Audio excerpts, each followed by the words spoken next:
warisan saya tidak bagi satu duit kepada mereka. Tidak ada. Mereka mau masuk, mau bergabung, gabung. Tidak ada jawatan yang saya bagi. Sama ada si Masyongka, sama ada si Sadika, tidak ada jawatan saya bagi. Cuma satu orang saja saya bagi, si Muiz di Sibati. Lain saya beritahu, kalau mau kerjasama kita bantu bina takbir Negeri Sabah sebaik mungkin. Tujuan saya menyatukan rakyat, padukan mereka, supaya kita takbir kepentingan bukan saya, kepentingan rakyat Sabah ini memerlukan bimbingan dan bantuannya. Tapi malangnya dalam jangka masa yang tertentu, kita tahu keadaan ini sehingga membantukan pelabur yang nak datang ke Jepun sepatutnya bulan depan yang mau datang ke Jepun, daripada Jepun ke Sabah. Pelabur mau membina di Lokawi, resort yang ada. Sudah pun hampir mula kerja, tapi keadaan yang berlaku. Saya sedar ada Covid. Berat hati saya membubarkan dewan ini. Berat hati saya. Kerana saya ketua menteri yang duduk di atas ini.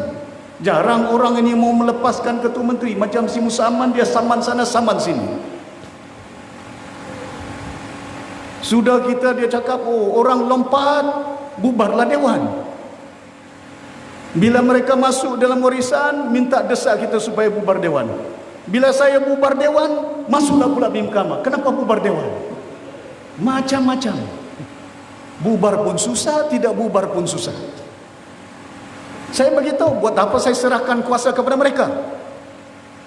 Apa dong takbir Negeri Sabah? Tanah-tanah orang kampung diambil, rumah-rumah orang kampung dibakar. Banyak berlaku di kampung saya di Sempurna pun ada. Saya nampak, bukan saya cipta, bukan saya fitnah.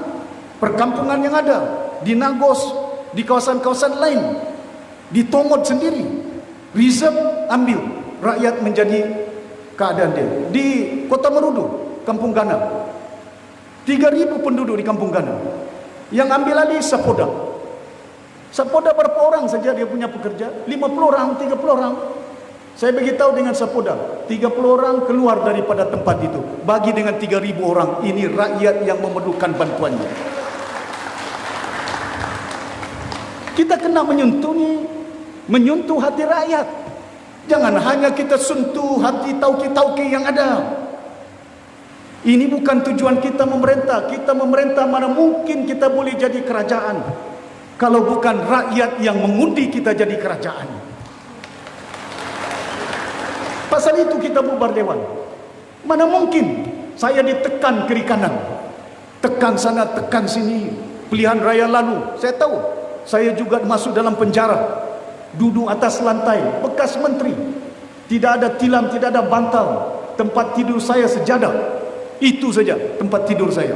Di situ saya mandi, di situ saya makan, di situ saya salat, di situ saya tidur. Tapi kita tabah. Bukan oleh kenapa? Kerana kita tahu berlandaskan dengan perjuangan niat yang baik untuk mendaulatkan harapan rakyat di negeri Sabah ini. Ini tujuan dia. Maka dengan itu saya tahu berat hati saya. Ada Covid, takut terjangkit nanti. Penyakit yang tidak ada ubat dia. Ubat dia pakai mask saja. Ubat dia jangan dekat sangat. Saya balik, saya mandi, saya takut cucu saya nanti terjangkit. Isteri saya takut terjangkit. Itu kadang-kadang berat hati kita. Tapi dalam keadaan yang ada pada hari ini, bila saya pikir panjang, sudah 3 bulan. 3 bulan lepas itu dia bagi tahu, oh kita akan ambil alih kerajaan. Saya pikir panjang. Apa artinya? Keadaan masyarakat kita tertekan. YB Masyong, rumah dia masuk, income tax masuk. Ada gambar saya dalam telefon saya, minta tolong Datuk Seri, tolong. Isteri saya, anak-anak saya di situ sudah masuk dalam rumah saya, masuk dalam dia punya closet, almari dia cek ada apa. Itu yang bila saya nampak, ini bukan fitnah. Orang boleh saman sama saya. Sudah biasa saya kena saman ini. Asyik masuk mahkamah, keluar mahkamah saja. Jadi bila saya lihat, tekanan demi tekanan dilakukan. YB saya dari Sulabayan, dari Bugaya itu. Satu malam pindah sampai 3 rumah. Lari sana, lari sini, dikejar sana sini. Diorang tidak mau. Pasal apa? Tidak cukup jumlah. Dari saya serahkan kuasa kepada mereka, baik saya serahkan kuasa kepada rakyat menentukan siapa kerajaan di negeri Sabah ini. Bukan Kuala Lumpur yang menentukan siapa berkuasa. Bukan Kuala Lumpur menentukan siapa berkuasa di Sabah. Menentukan siapa berkuasa di Sabah ialah rakyat negeri Sabah ini sendiri. Masa depan kita tentukan. Maka dengan itu saya susun atur dengan baik pemberian tanah yang ada. Saya serahkan, pastikan, urus dengan Jabatan Tanah dan Ukur, give the right to them, supaya keadaan ini dapat kita atur dengan baik. Dah dapat tanah, bangunkan tanah ini dengan baik. Jangan jual tanah ini. Bila jual tanah, itu yang jadi bergaduh. Bila kita bergaduh, susah nanti. Ya, gaduh sana, gaduh sini. Ya, macam di negara-negara, jaga dengan baik, pelihara. Kita tinggalkan ini untuk zuriat kita. Kita mentadbir negeri dan bangsa kita bukan untuk kita. Kita mentadbir negeri Sabah, rakyat Sabah ini untuk supaya generasi anak-anak kita dapat dijaga dengan baik. Itu yang saya daulatkan. Wujudkan Kementerian Pelajaran, kita wujudkan kolej-kolej teknikal untuk membolehkan supaya anak-anak kita dilatih dengan baik. Dan saya wujudkan kilang-kilang. Minggu depan saya ke Beaufort, buat resmikan kilang buat glove getah yang ada di negeri Sabah ini. Banyak program kita yang kita lakukan. Mungkin mereka tidak nampak, tapi malangnya 2 tahun saja. Baru 2 tahun, bukan 5 tahun. Sekurang-kurangnya 5 tahun. Kita memerintah baru 1 penggal. Mengukur kita dalam jangka masa 2 tahun. Apa yang kita buat? Geran tanah ini beribu saya buat. Lebih 10,000. Masakan tidak nampak. Yang dong nampak duit itu. Dapat duit, lompat. Dapat jawatan, lompat. Ini ke rakyat Sabah ini. Kita malu di negeri Sabah ini. Di Sarawak tidak pernah kita dengar YB di Sarawak melompat. Rakyat bagi mandat. Saya tidak lompat dari UMNO. Saya digantung, dipecat dari UMNO itu.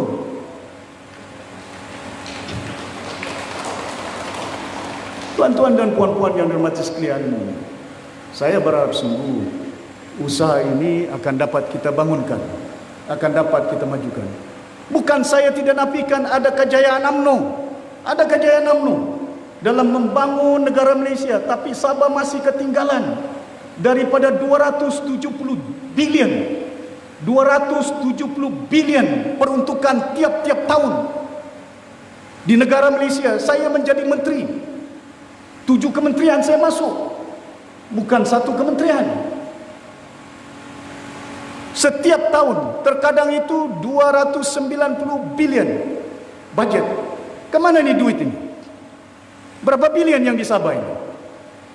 Hasil kita gas banyak, hasil kita kayu balak banyak, hasil kita minyak banyak, tapi untuk pembangunan di Kinabatangan ini pun tidak cukup. Kemana kita nak melihatkan? Adakah kita hidup selama-lamanya? Artinya saya sebagai seorang ahli politik di Sabah, kalau dalam 20 tahun, 30 tahun akan datang, cucu saya tanya, apa yang nenek saya buat? Mau kasih banyak kayu balak saja untuk diri saya, kasih banyak rumah untuk diri saya. Itu bukan perjuangan kita. Kita akan kembali ke rahmatullah satu hari nanti. Tapi kita doakan umur kita panjang. Bila kembali kita tahu dan sedar, kita tinggalkan satu perkhidmatan amalan yang memungkinkan zuriat kita mendapat manfaat. Bukan saya persoalkan sangat, saya sudah berkhidmat. Bukan saya benci orang Semenanjung, saya sayang orang Semenanjung. Istri saya orang Kedah, menantu saya orang Kelantan, menantu saya orang Perak, orang Johor menantu saya orang Sarawak, Malanau Cina lagi. Bukan kita benci, tapi apa yang penting, hak yang ada kepada kita, bagi, jangan tidak bagi. Dari 270 bilion duit tiap-tiap belanjawan, semuanya di Kuala Lumpur, berapa saja di Sabah ini. Ini YB ada bising kan di Kinabatangan ini? Saya pun tolong juga, bukan saya tidak tolong di Kinabatangan ini. Mungkin orang lupa sudah apa yang saya bantu di Kinabatangan ini. Ya, cuma saya tidak mau cerita apa yang saya bantu. Ada saya bantu, bukan tidak ada bantu.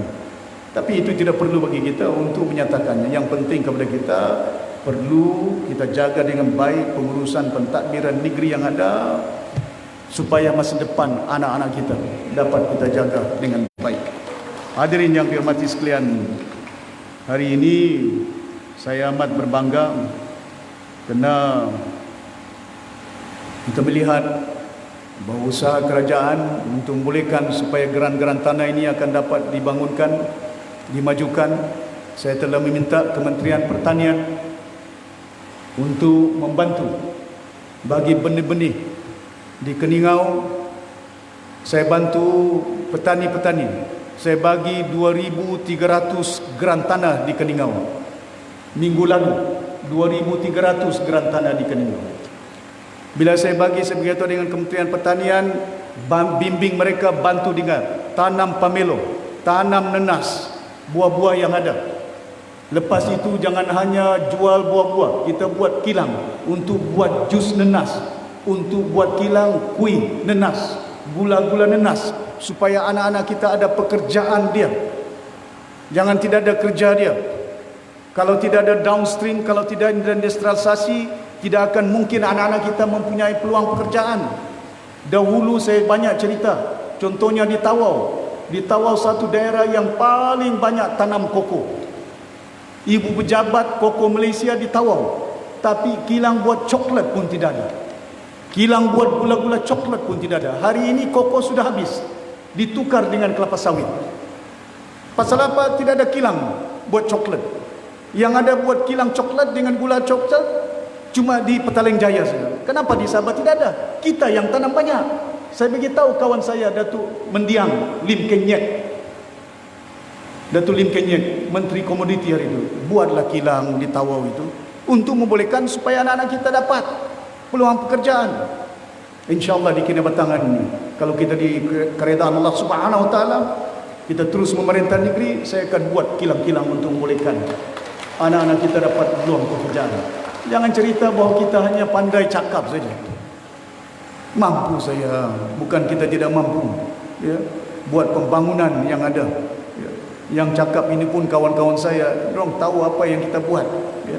Kita tidak cakap hanya untuk membolehkan, kita sudah buat kilang perabot di Kimanis itu.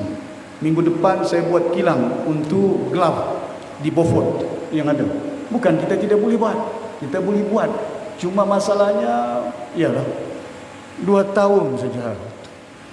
Tidak sampai pun 5 tahun saya perintah negeri Sabah ini. Si Musa perintah 15 tahun. Saya perintah 2 tahun saja, 10,000 geran tanah yang saya bagi dengan rakyat Sabah. Berapa ribu dia bagi geran tanahnya? Bukan setakat geran tanah kita bagi. Kita takbir dengan berbagai agama. Saya bina bagi bantuan masjid. Bagi bantuan masjid di Tambunan. Saya bagi bantuan gereja di Tambunan. Saya buat lawatan dengan Taj Sri Pairin, Kitingan di situ. Tahun lalu dia pun ikut. Saya bagi geran tanah di Tambunan 400 lebih. Dan lepas itu saya lihat orang kampung tanya saya, Datuk Seri, kami punya gereja ini rosak, perlu perbaikan. Saya tanya berapa peruntukan? 1 juta ringgit. Saya bagi. Gereja itu pun sudah siap. Walaupun saya orang Islam, ini yang hak rakyat Sabah untuk agama dan bangsa dia yang perlu kita bantu. Kerana orang Kristian juga cukai dia bayar. Masakan kita tidak boleh bantu? Hanya masjid kita buat. Saya bukan ketua menteri Islam, saya ketua menteri Sabah. Mananya orang Sabah. Orang Sabah ada Islam, ada Kristian. Jadi ketua menteri kena tolong bukan hanya adik saya, bukan hanya kampung saya, tolong semua orang yang ada di negeri Sabah ini. Mana ada pertukan? Dah berpuluh tahun kita tambah untuk bina agama yang ada, Islamnya, Kristiannya. Mission school, sekolah-sekolah Cina juga kita bantu. Belanjawan yang lalu, bukan kita tidak ada belanjawan, tapi orang terkadang itu keadaan